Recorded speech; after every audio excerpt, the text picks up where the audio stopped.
Hello, hello, hello. I am your host OCL, and welcome back to One Century Later. Today we'll be taking a look at all events from January 10th to January 16th, 1926. As with last week, all of my sources are in the description down below. Sunday, January 10th, 1926. Elections were held in Liechtenstein for all 15 seats of the Landtag, Liechtenstein's parliament. The Christlich Soziale Volksparty won the majority with 8 seats, while the Vorschlagsrechts Bürgerparty won 6.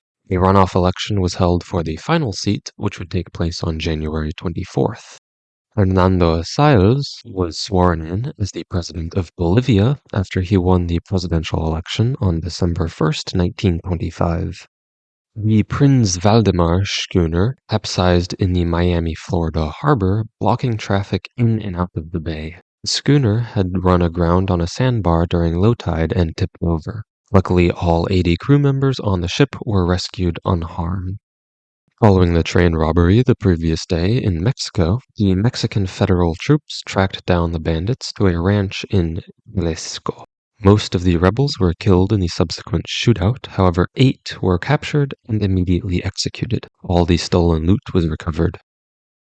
Monday, January 11th, 1926.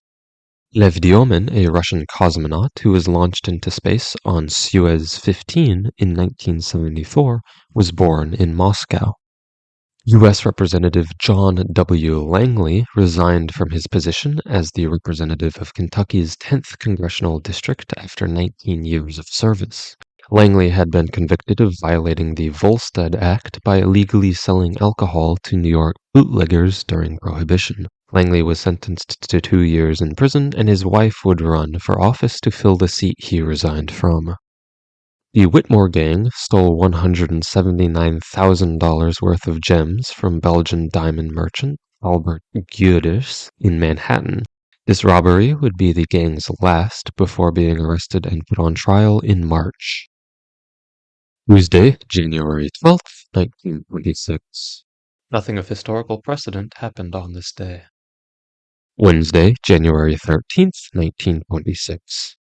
King Ibn Saud created the Shura Council of the Hijaz, the first legislative assembly in the Kingdom of Hijaz that would eventually become the Kingdom of Saudi Arabia. Saud's 19-year-old son, Faisal bin Abdulaziz al Saud, served as the first chairman of the council. A coal mine exploded in Wilburton, Oklahoma, killing 91 coal miners of the 101 that were working in the mine when it exploded. 8 miners were able to escape before the mine collapsed, and another 2 were rescued afterwards. Thursday, January 14th, 1926. The total solar eclipse occurred in the southern hemisphere. The path of totality started in French Equatorial Africa, modern-day Central African Republic, crossed through the Belgian colonies of Uganda, Kenya, and Sudan, before ending in the Dutch East Indies, modern-day Indonesia, Sarawak and North Borneo, modern-day Malaysia, and the Philippines. Teams of scientists flew to Sumatra in the Dutch East Indies to study the solar eclipse and Einstein's theory of relativity. However, due to poor weather conditions during the eclipse, many of the studies failed. Railway workers in the British colony of Sierra Leone began a strike because of low wages. The British government declared martial law and placed Freetown, Sierra Leone under military and police surveillance. During the strike, protesters would be arrested and railway management began firing strikers. Friday, January 15th, 1926. Nothing of historical precedent happened on this day. Saturday, January 16th, 1926. Father Ronald Knox wrote and performed a BBC radio skit called Broadcasting the Barricades, a fictional story simulating the live reporting of a revolution in London. The recording was preceded by a note stating that it was fictional and should not be taken seriously. However, listeners who came in later thought the report was real and panicked. This radio skit would inspire Orson Welles' 1938 War of the World radio sketch, which led to similar panic in the US.